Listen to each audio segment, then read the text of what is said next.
Welcome to Digital Hospitality. I am your host, Sean Walchef. This is a Cali BBQ Media production.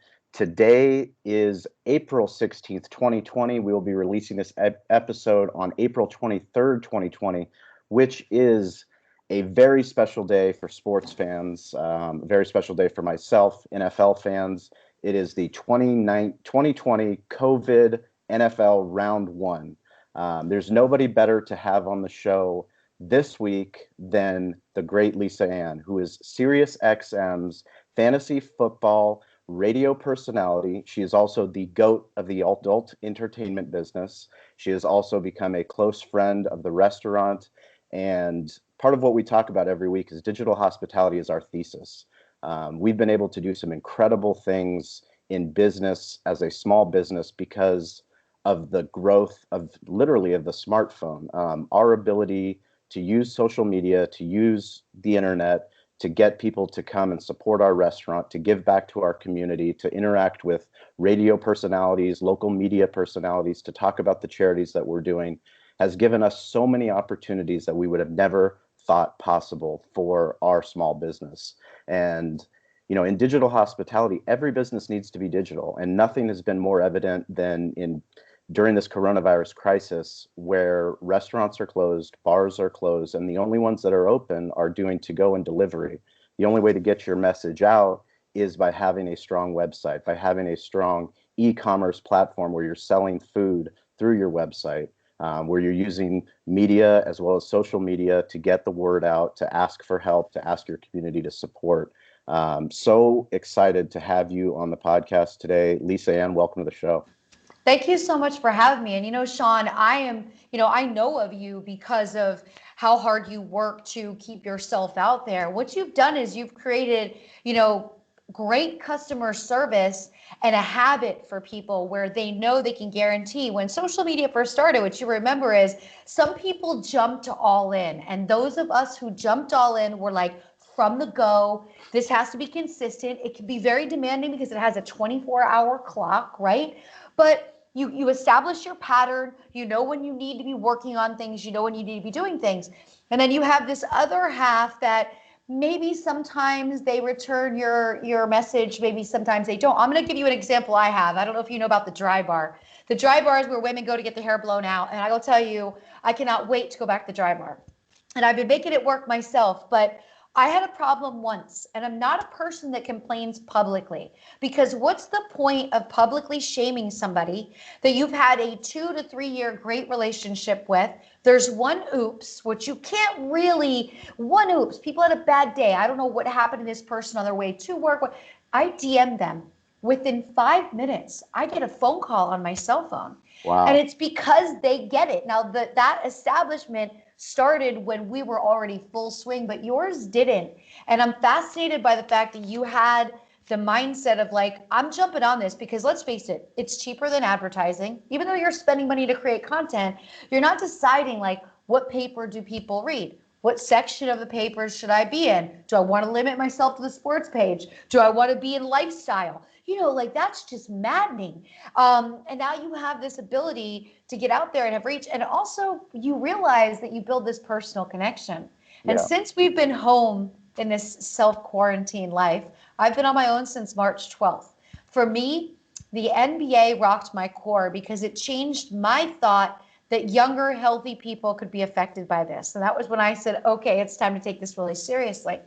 And for those of us who are creators and those of us who really fall into this, we're kind of still doing the same thing that we were doing, right? We're working a bit harder at it, but we're knee deep in it, and it's keeping us alive. And by those people you meet on social media, for me, I've been going through a lot of old photos, and I've met people in different countries as far back as 2005 that I still talk to on Twitter. And once you meet somebody in person, you never forget that moment of that conversation. And when their screen name comes up, which their name, it might not even be their actual name, and they might not even have the Abby with their actual picture, but you still remember who they are. And that just builds our relationship with our customers, our people, our community. It really is a community. For me, it's no different.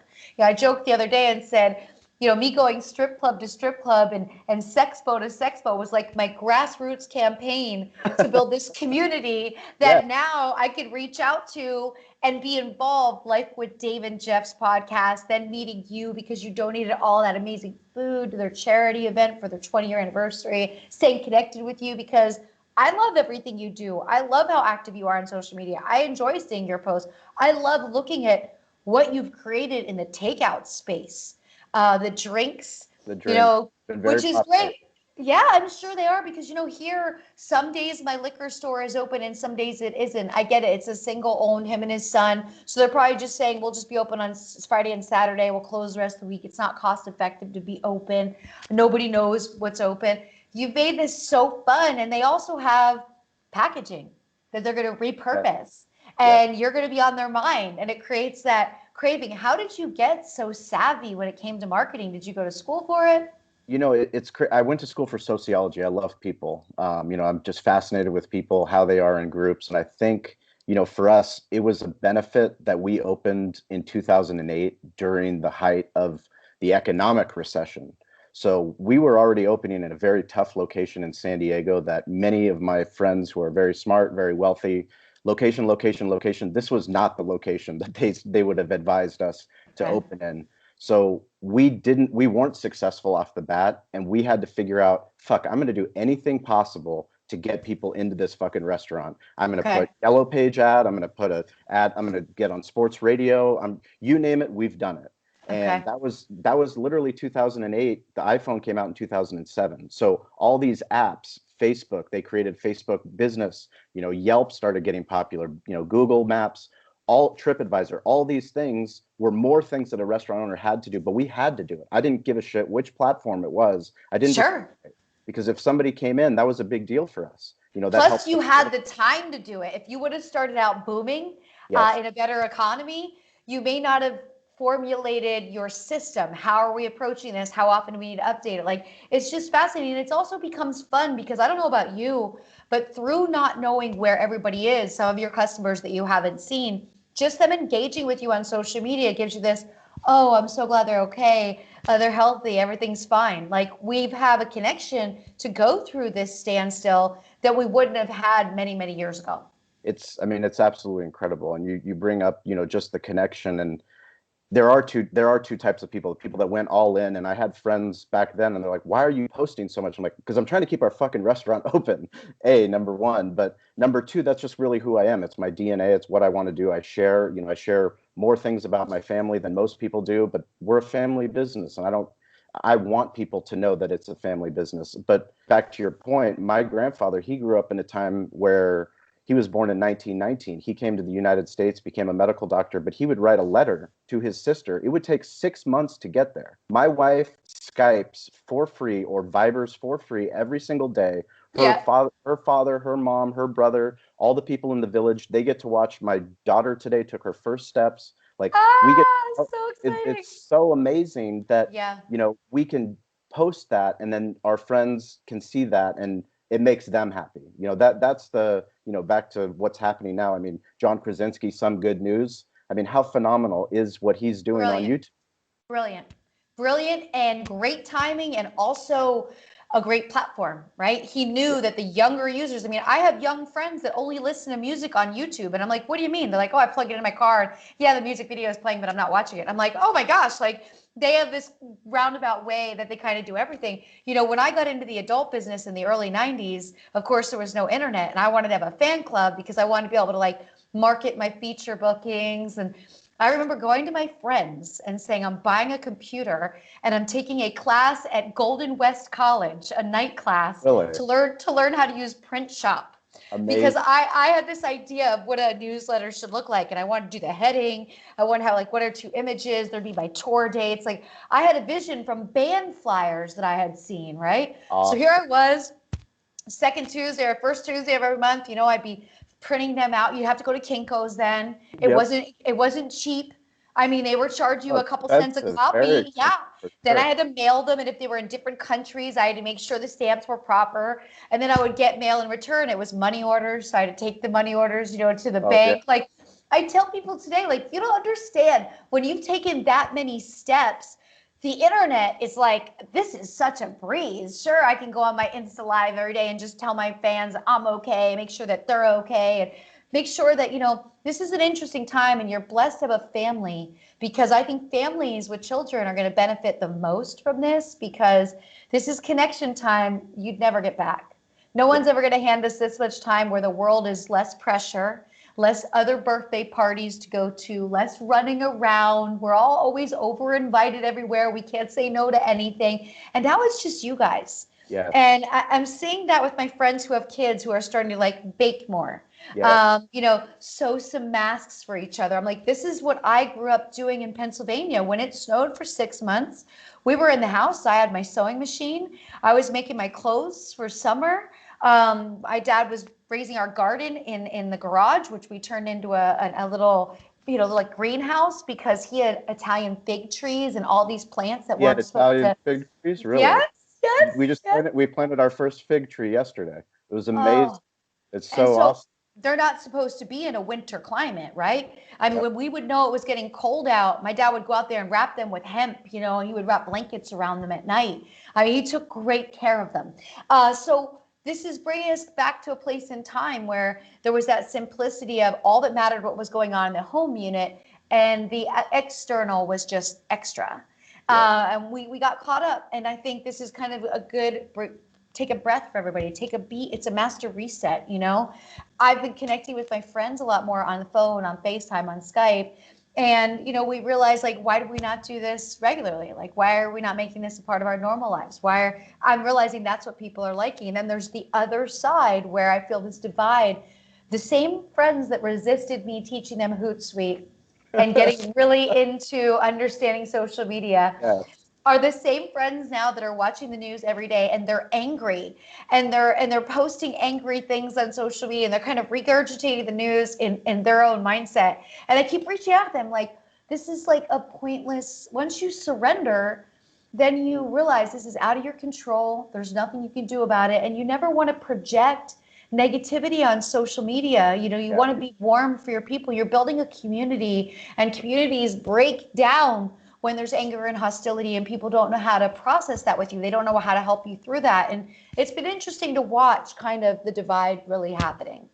I think that's a great point. And one of the things that I love is there's social media, which becomes kind of PR. It's your own personal PR, it's your own brand's PR, but then there's context. And that's where you get the best out of life. You get not just the headline, but you get the story. You get underneath the onion to find out really, what is this person about? What is this business about? What is this community about? One of the things I'd love to hear you tell us from your perspective is the Dave and Jeff podcast, because Dave and Jeff have become such close friends to me. Dave Palais, I live now in Eastlake. I live very close to him and his family. Jeff, I've had on the podcast. Him and I became friends because I sent a tweet when Jim Trotter was promoting his book on Junior Seau on radio. They were reminiscing about the times they used to go to fight night at Seau's restaurant. That's when these sports media guys got together and they watched fight night. And we were hosting a Canelo fight that weekend. I sent out a tweet, invited them. They came, and all of a sudden, this digital hospitality made it into something more, where they're some of my closest friends today. Tell me a little bit about the Dave and Jeff podcast and your perception of what they're doing and your friendship with them.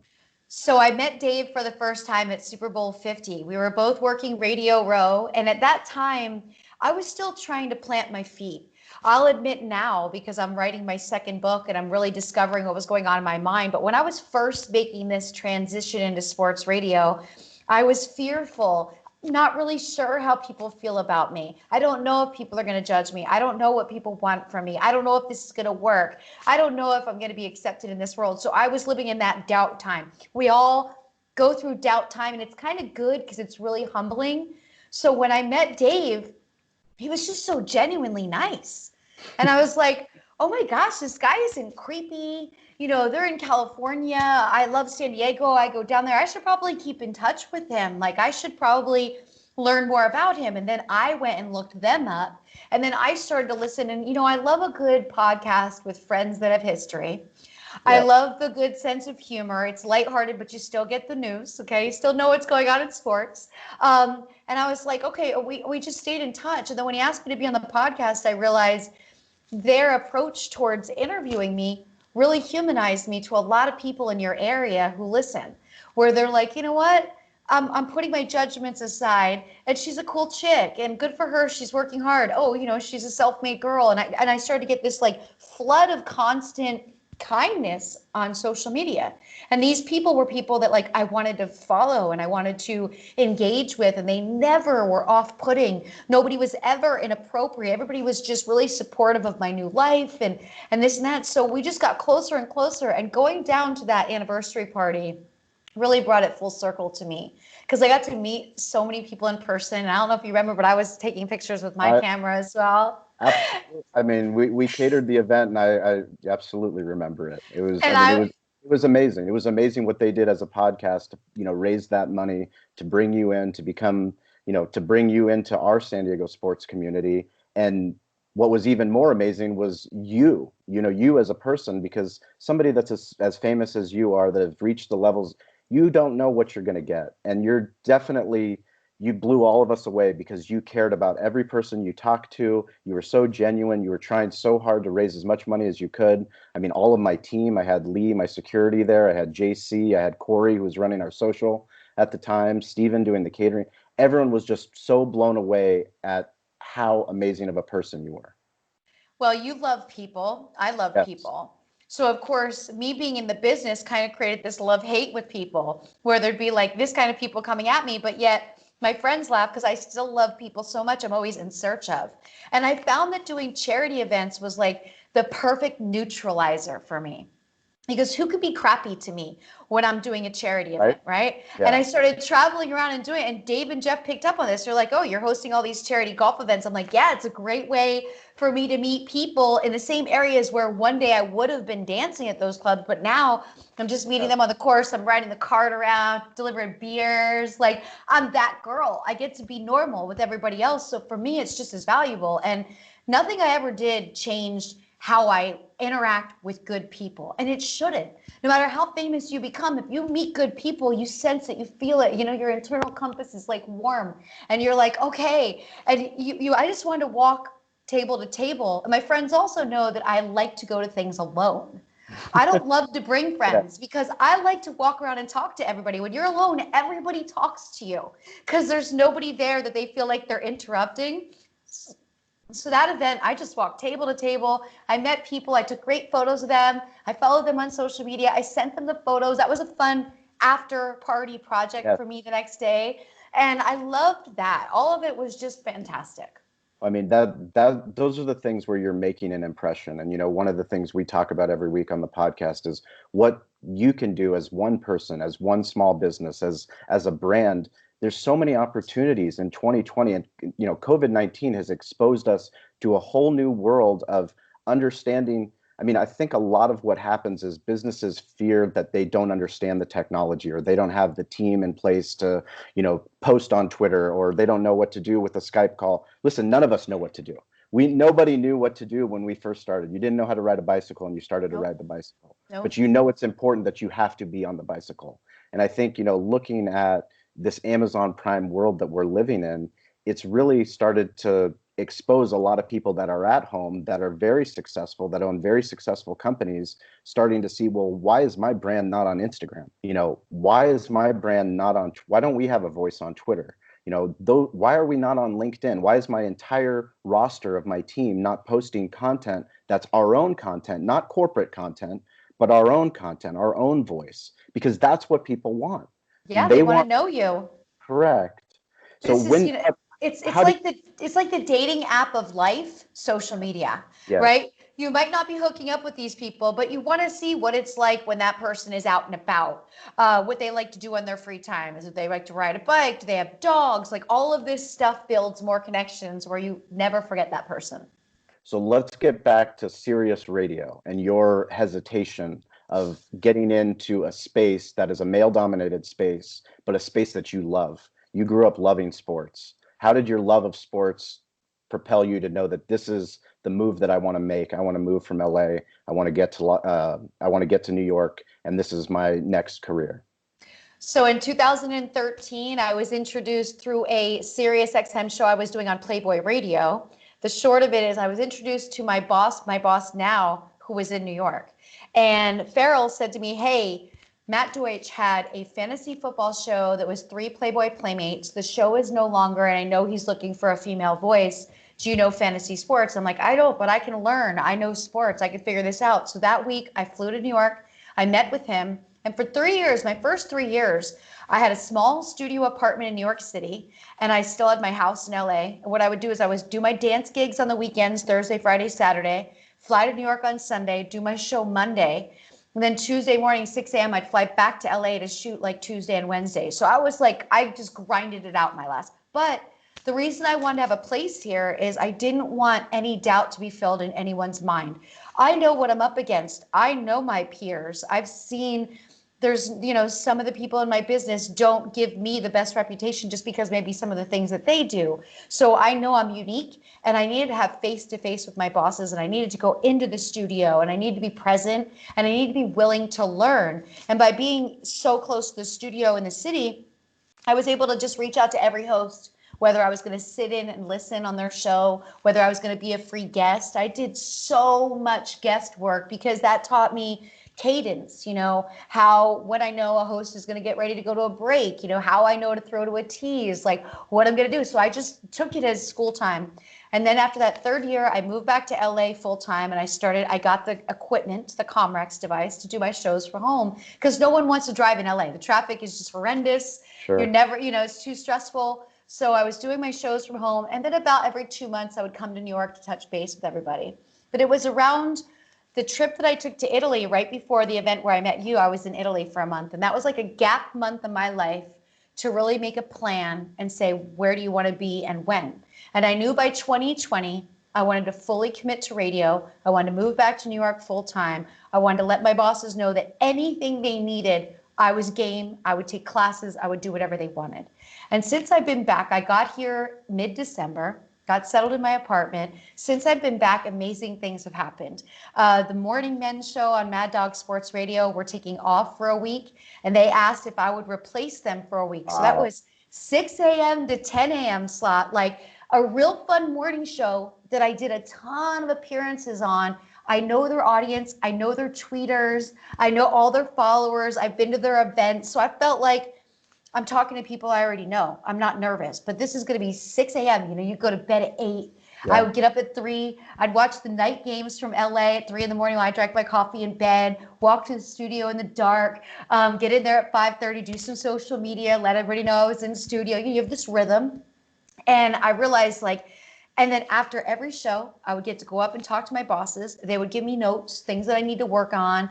They're telling me I'm very coachable. And I'm already seeing, since I did that, how much more confident I am, because I just got thrown into it, right? Those shows were stressful because I was like, this is 4 hours. I'm the lead. I'm running this. Yeah, a long time coming. And it was what I needed. I needed that crash course. And I just feel so comfortable.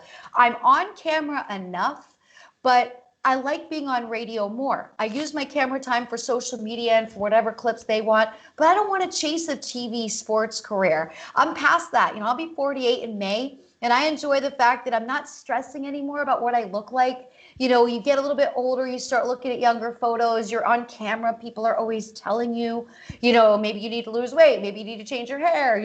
My friends that do it are always so stressed out. So this is such a comfort. And so my first year, I only did football, which meant I only worked for 6 months. Mm-hmm. And then I realized, I got to make this a regular gig. How do I make this a regular gig? Well, very few women cover fantasy baseball. That's very true. Very true. Okay, so it's a pretty geeky thing.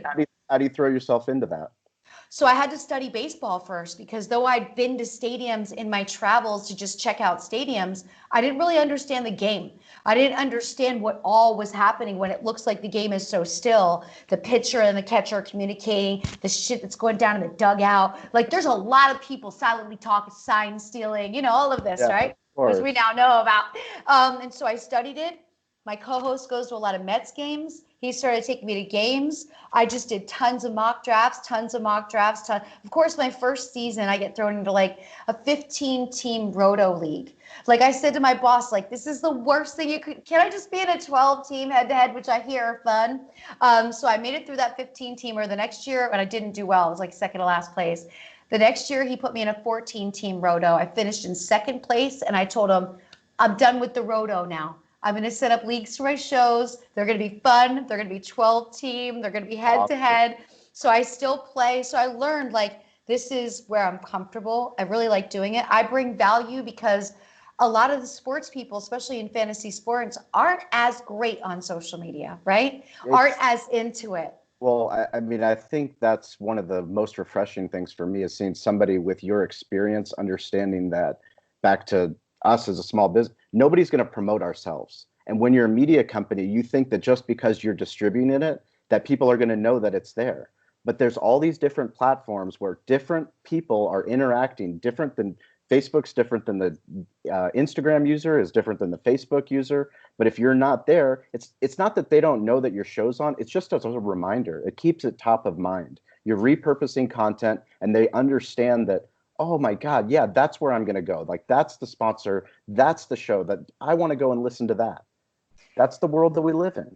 And there's a formula, right? Because like you said, each platform, there's also users have different viewing experiences. Some people like videos, some people like photos, some people just want to read text. Like, and you gotta go down each lane and keep it really balanced. And I think for you and I, once it becomes rhythmic, like I know if my show's at 10, I'm going to be at the studio at 9, because then I can go and set up my stand in the coffee shop and I can shoot a couple videos. Then I can go on Periscope in the lounge where there's the cool Sirius X. Like, I know everywhere there's a decent set looking where I can get a clean frame, and I can always find a spot where there's no people. You know what I mean? So I'm not bothering anybody else. But once you get used to them, those things take me an extra 20 minutes. And it's a lot of value to my bosses. And I also will say, you know, coming from the adult industry, working in a ton of strip clubs, that being my life, I started dancing at 16 with fake ID. You know, I was always hustling. You know, I was on my own.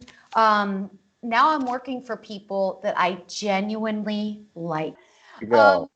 so, you know, I'm working for people that I really like. They make me feel good. Their energy is great. I mean, when you walk in a serious building and you're on your floor, like everybody says hi to each other, everybody's pleasant. I'm not used to that. This whole experience has made me finally understand what people say they're born again. I get that now because there becomes this newness to your life that just everything. And when you like the people around, you want to work harder. You want to go out of your way. We're yesterday I was working with a producer that I hadn't worked with before. And I said to him, "Oh, I'm sorry, I don't know you, Justin." He goes, "You do know me. We met once." He goes, "Do you remember when we had a trade show in New York and there was a guy with a cart and the elevator was broken and you saw him and you came over and you said, 'Let me go and get the concierge and see if there's a service elevator'?" He goes, "Yeah, that was me." He goes, No "I've way. told everybody I've met that you went out of your way." I go, "But dude, you work for Sirius. You had all the equipment. Like, what kind of person?" He goes, "Well, other people I knew walked by, but they've brought that out in me because as great as I think they are, they make me want to be greater." So I'm just really happy to have found this place where I'm really comfortable in my own skin. I'm doing something I love. The fact that I get to lay on the couch and watch football all day and write notes. I'm a Yeah. loner. I like to be around people to a degree, but then I'm an extrovert and an introvert at the same time. So to just have that day where I make a special breakfast and I'm analyzing my fantasy teams and I'm like, can you believe it's my job to sit here and watch all these games? That's pretty awesome for somebody who schlepped suitcases through airports for almost 30 years. Well, one of the things that I admire the most about you is not just your energy, your humanity, how much it's infectious. How you act is infectious. And that's something that when people meet you, that's why you said having those interactions, meeting the producers, letting them know, I'm not bullshitting you. I will learn this and I will learn it more than anybody else. And I will add so much more value than any other host will, because that's something that other people can't offer. And your life experience has allowed you to do that. Your commitment to your brand, who you are, it you're teaching so many other people to do what has made you successful, which in this day and age, now we all know if you're not on the cell phone, that's an issue. As much as, we all love radio, XM and FM radio, Sirius radio's internet radio, but, for us, if you don't have an app, you're doomed. We have the to evolve. the Sirius app. Yep, we do. And I'll say this, there's part of me that never forgets that there was a time in my life where, I don't have a relationship with my family anymore. That ended in 2015 and we never went back. But it's been intermittent in my whole life. There was a 20-year span. I didn't talk to my dad. We didn't have any connection. There was times when my parents just kind of break up with me, and then I try to make it better, and then they break up with me. And this time after the breakup and them not reaching out once during COVID, I'm like, okay, we're done for good now. And it's okay, because not everything works, and it's okay if they don't know how to love me. I realized my situation might be to them one thing. The way I view it is one thing. But when I go back to remembering them telling me so many times, every time I visited my parents, they told me I ruined my life by doing porn. They told me I would never get another job. They told me nobody was ever going to love me. They told me, and they would tell me these things. And I just felt like I kind of had to be the whipping post because they were disappointed. And I would justify it as they're just disappointed in me. And then as I've built this strength of not having that roller coaster ride in my life, I've realized, wait a minute, I'm self-made. They didn't have to bail me out of jail. I never got in trouble. I never hurt anybody. I never sold drugs or did anything illegal. Everything I did was legal. That was the parameters I stated. I saved my money. I've done nothing but improve my own life. And so I've realized that this job helped me get over so many years of them convincing me that my life was over. And so I walk into the Sirius building with my little ID badges, and I get in that elevator, and I just have such this sense of oh my gosh, that's not true. I have a job. I'm in corporate America. I work with people that really care about me. My boss's wife sent me masks immediately. Everyone's checking on me because they know I don't have a relationship with my family. And it's just loving, right? So people don't realize that you get overwhelmed with negativity, and because I don't share it, I was still carrying it. So that's another reason why I work so hard, is because I remember all that negativity back here. I'm glad it's over, but it still gave me a lot of doubt. You can't just erase that doubt. That was years upon me going, oh, I'm never going to have a job. When I got this job, my best friend said this to me. She goes, you can either be so good after your first year contract that they can't fire you, or you can just let it be a 1-year contract, and it was like a flash in the pan, right? Could have been one or the other. And she was so right. She's like, you better be so good that there's no way they can fire you. And that's what I did.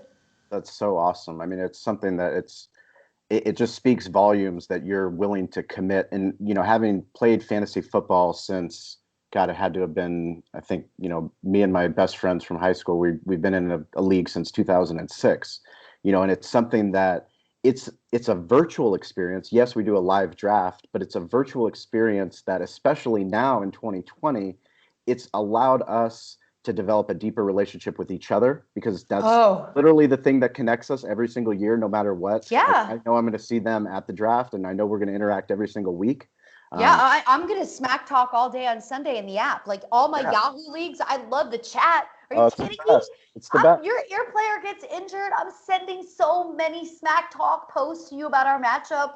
It's the best. You're right. It is. Fantasy sports really brings people and keeps people together. When I meet people like yourself that have had a league for so long, I meet guys that have been in a league since they were in college 30 years ago.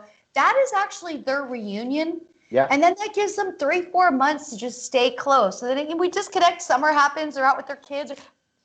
Here comes August. It's draft season. And here we are again. Nothing's changed. It's the Same best. thing. Well, yes. I mean, you go from college to now people are getting careers, and then they're starting to have families, and you're all trying to juggle it. And you're trying to say, well, how do I study my lineup? How do I set my lineup? How do I make sure that, but depending on the league, the players, and you're like, I'm not losing to that asshole. Yeah. Won last year. No way. I have to figure it out so that I set a proper lineup and I do the best job possible. Do you have any tips for people that want to get involved in fantasy football? So, it's really about paying attention and don't overwhelm yourself with information. You can take Monday and Tuesday off from the news cycle. So if you're going to be listening all week and you're going to be setting your lineup, you're going to be checking if you have any players in the Thursday night game, then you're going to go back to, I found after my first year, I don't want to hear about everybody on the injury report on Monday because I've learned from players nothing really happens on Monday. They're just going in for meetings. Yeah. Tuesday, like you tell me Wednesday if I should start sweating my player. But Right. Tuesday, whatever your waiver wire is, unless it's just open free agency, you can win a league on the waiver wire. You always got to be paying attention. When Fitzpatrick got hot last season, I was like, you know what? Let me see if Devontae Parker is available in any of my leagues. And he was available in like 4 of my leagues, and I was like, and Devontae Parker was the Devontae Parker he should have always been, but who would have thought Fitz magic would have made it happen? So you got to pay attention. And if you find one analyst you really like or one podcast you really like that's giving you your info, I know everybody starts with Matthew Berry, ESPN Fantasy Focus. Like that's such a great podcast, great production value, great music, great social media. Like you just love it. I know every kitschy theme song, every sound bed that's coming next because I listen to it so much. Find one you like listening to and make it part of your routine. You got to pay attention. You got to study.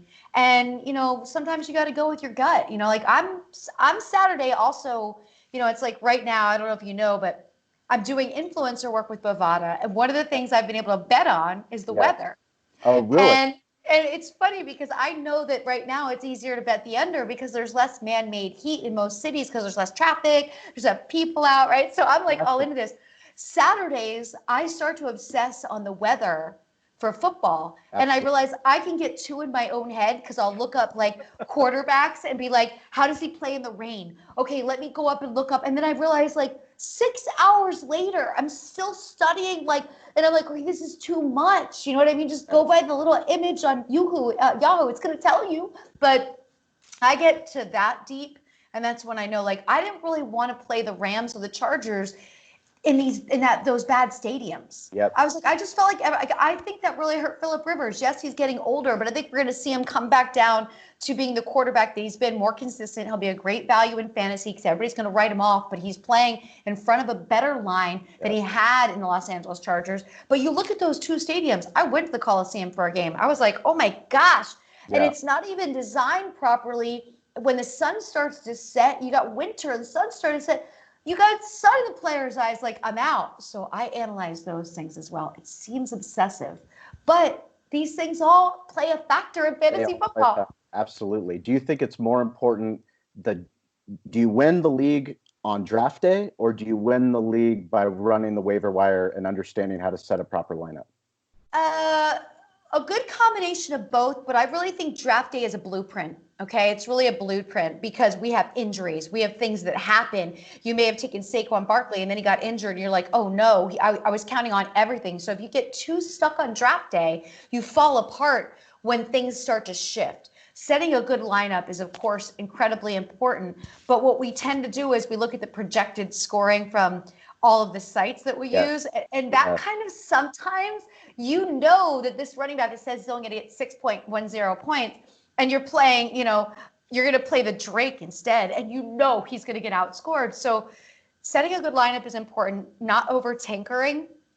You set your lineup, you walk away, and you're like, I just don't feel good about it. I'm going to go and change it. And then you change it so many times that actually maybe you didn't save it. Or, because some of the sites that I play on, if you have to save it, like the NFL site, you have to save it, which is so annoying, because Yahoo, you don't. So, and the waiver wire. Because the most important thing about the waiver wire is not necessarily your team, but it's about making sure that your opponents can't be stacking their bench. So you should try to make a move a week. I'm also a big, if it's not like, I'm in leagues where it's fab free agency, blind bidding. So you have to go in there and hope that you get players. I like to stream defenses. You can't really waste moves on streaming defenses in those leagues, right? But I do like to stream defenses. But I say, it's really about the total package, but don't get so set because I've seen awful drafts and I've seen those teams really come out and make it all the way to the championship. What do you think is going to happen given what we're dealing with coronavirus? Do you actually think we're going to actually have fans in stadiums and playing NFL football this fall? I don't think we'll have fans in stadiums. I think we'll get back to playing, but I don't think we'll have fans in stadiums, which I think is smart for right now. And also, we're so comfortable at home. Most of us have great televisions. We have the NFL package, we have Red Zone, we have everything. Let's face it, we'll be okay not going to games. I think until there's a vaccine, we should just be looking out for each other. And as much as you want to have that experience, it might just be best now. If some stadiums decide to slow open, I know California won't. Mayor Garcetti already said, no, no, no, no, there were no games with fans. Governor Newsom's been pretty firm as well. Yeah.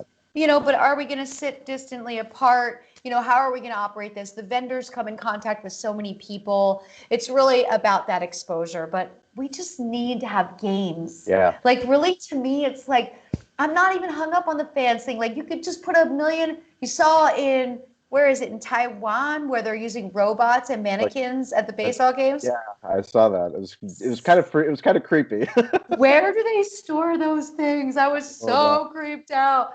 So whatever we get, but for me, the talk about how they want to do things for baseball and basketball, my real concern is, how do the players feel about this? Yeah. Are they okay being away from their families? Are they worried if there's a family emergency or if someone gets sick, who's going to take care of their kids? I just think we have to think of them. So I'm hoping they can come up with something that really works. I have to bring up the fact, Jay Glazer last night. Did you see he made a 24-hour notice that he had a big sports story to drop, and then everyone had to tune into his show last night at 11 p.m.? I didn't see it, actually.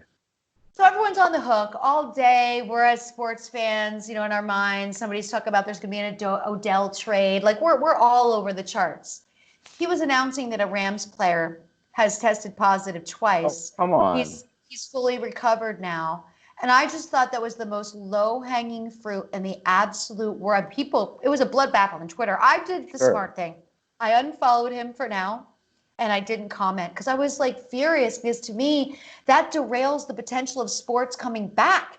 I mean, I'm not trying to keep it a secret, but if you're going to list somebody that tested positive, you're going to list the other 200,000 people as well, because they're just as important as a football player.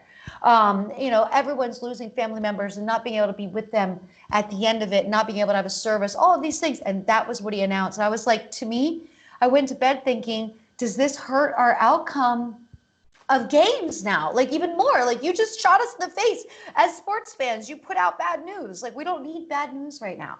We need to know that we're going to get rapid testing, that we're going to have our players safe, and that we're going to be at home making snacks, and your locals will be getting Cali Comfort barbecue and drinks. And we need to know that.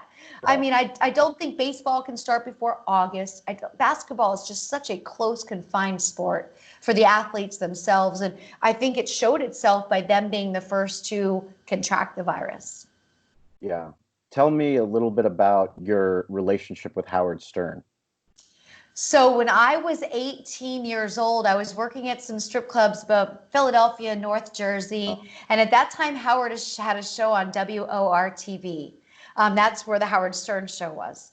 And they used to have his people come in, and they'd hire strippers, and we would do the 1-800 dial a mattress ads where we'd jump up and down on the bed in the bikini to snap a girl. So my first experience, my hair was about this big. I was like 5'8" with my hair. My first experience was late teens, getting to be on the Howard Stern show. And it was also my first gig where I ever got like residual checks. I was like, what is this about? I'm still getting checks from this thing when I was young. And then it just kind of continued on, watching his life, being a guest, being in the fantasy football league for the Stern show for a couple of years, working to get back in that league this year. Nice. But now being a part of Sirius, you really realize what he's done and what he's created and what he made possible. And over these past couple of weeks, I think a lot of Stern fans that got busy and maybe didn't listen have gone back to listening. Now the app is so easy to use. You can hear everything on demand. Everything is properly labeled, so you only have time for short segments. I will say that I think Howard is bringing it even more from his home.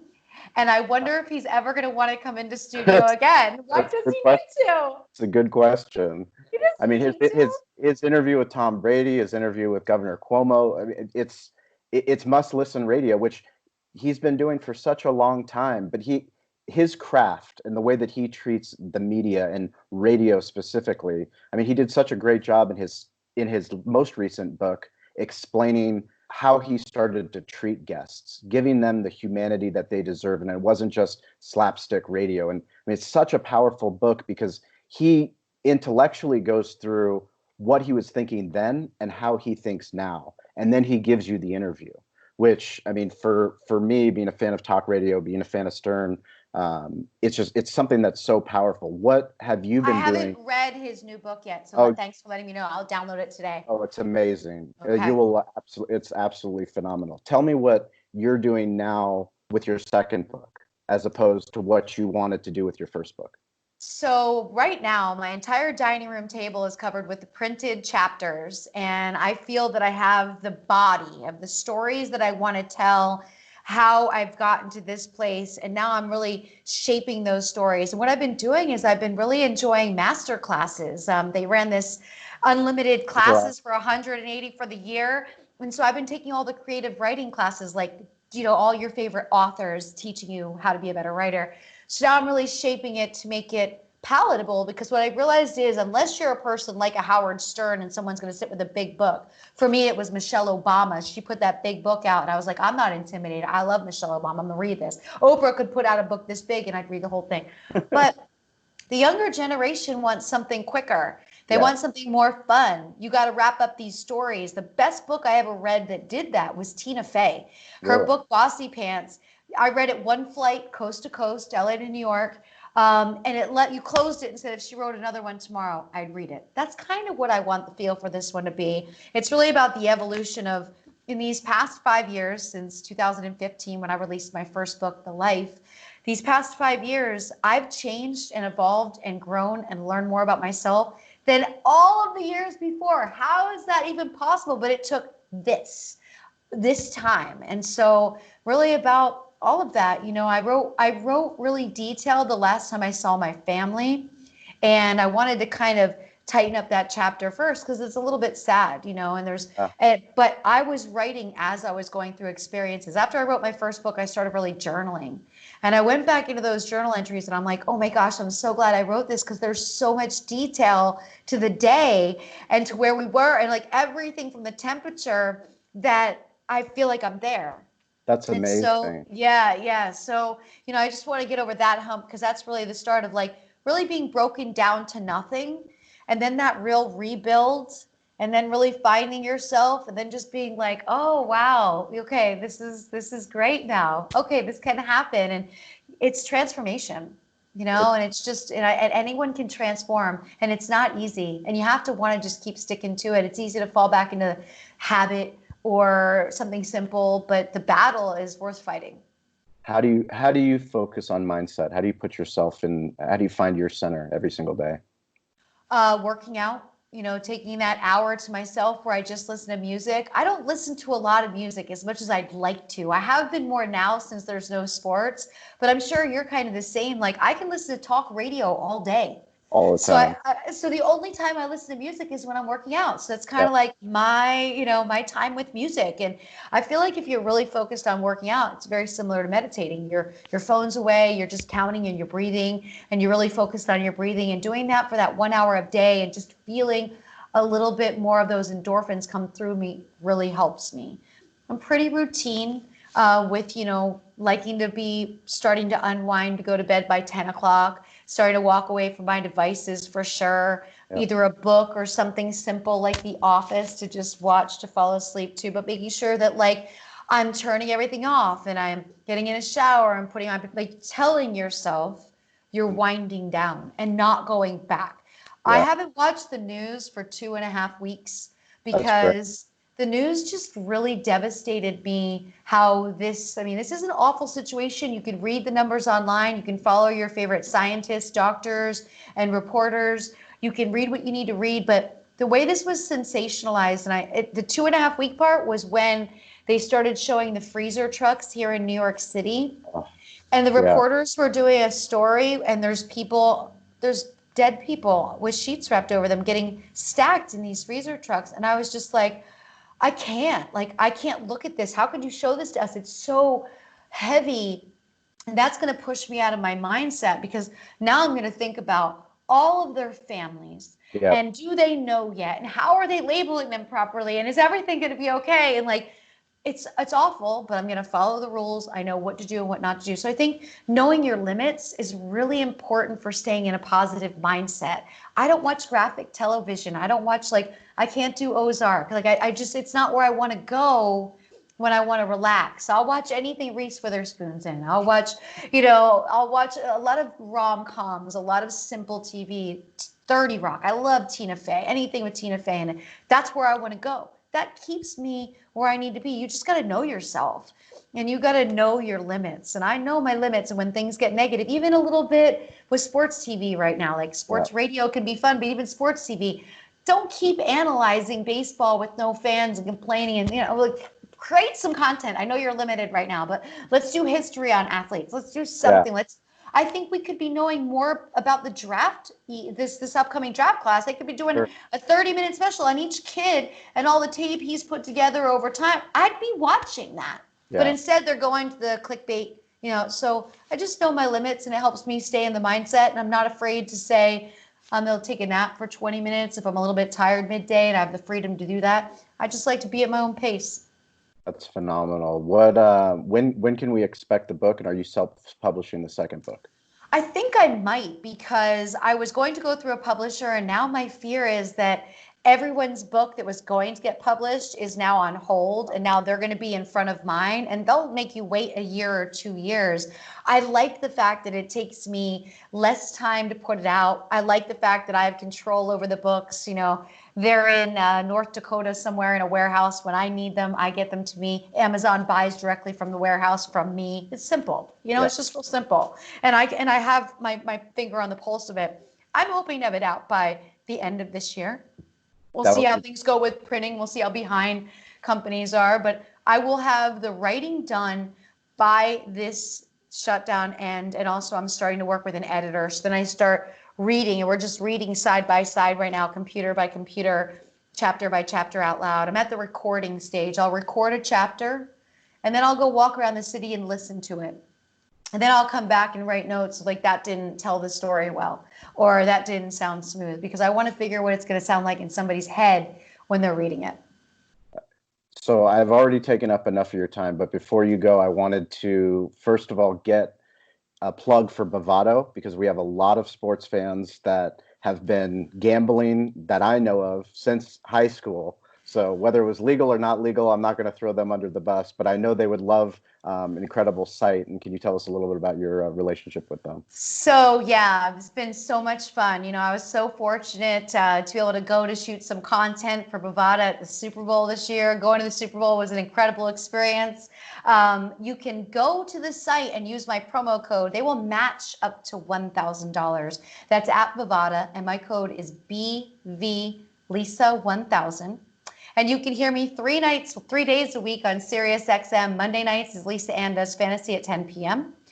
Thursday mornings, 7 to 9 a.m. is Fantasy Football Morning. And then Friday nights is Friday Night Fantasy 8 to 10. And I'm also getting a new show next week. So I'm going to be on about 5 days a week, which is pretty exciting. I just found out yesterday. I said to my boss, am I really having a come up right now when the world is in crisis? Are you guys really calling me because I'm thanking them every week. Like, thank you for keeping me working. Thank you for keeping the producers, they're working a lot harder right now. Like, I'm just thanking everybody. They called me yesterday, like, yeah, we'd like to add some shows. I'm like, this just can't be my life. And they're like, you're working really hard and we really see it. So you'll be hearing me more. You can follow me on social media at The Real Lisa Ann.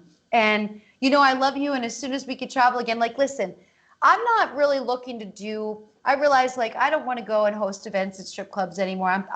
After this, like, I wasn't sure. And now I'm just like, the exposure, no. I just want to travel to see my friends. Yeah. That's like for the next year, any freedom I have, I just want to be, and it doesn't be large groups of friends. I just want to sit across a diner table from my friends and just see people and connect and have an hour or two conversation in person. I mean, I told my best friend yesterday, if I could just sit and stare at you, at your husband and your dog in your backyard for 8 hours and not talk, I would give $1 million for that right now.